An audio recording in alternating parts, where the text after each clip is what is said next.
2 నెలల పసిపాపకు కులం ఆపాదించడం దుర్మార్గమైన చర్య అని కేటీఆర్ విమర్శించారు. పేదరికానికి కులం ఉండదని, బాధిత కుటుంబానికి ప్రతి ఒక్కరూ అండగా ఉండాలని సూచించారు. బాధితుల ఆవేదనకు అర్థం చేసుకుని న్యాయం చేయాలని కోరారు.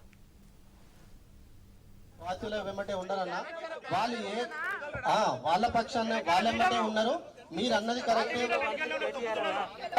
పాలక వర్గం ఏదైనా చేస్తారనే భయంతో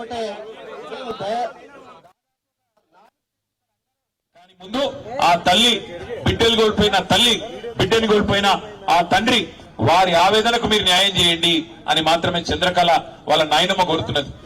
ఇంతకు మించి ఏం అడగాల? వాళ్ళు ఏం తప్పు చేసింది ఆ పిల్ల? అయినా నాకు తెలియక అడుగుతా, 2 నెలల పసిగుడ్డుకు కులం తెలుసా? 2 నెలల పసిగుడ్డుకు 2 నెలల పసిగుడ్డుకు మతం తెలుసా? 2 నెలల పసిగుడ్డుకు అధికారం తెలుసా? ఏం తెలుసు? మనం పుట్టించిన కథ కులం. మనిషి పుట్టినాక 5 నిమిషాలకు పుట్టేది కులం. మనిషి పుట్టినాక 5 నిమిషాలకు పుట్టేది మతం.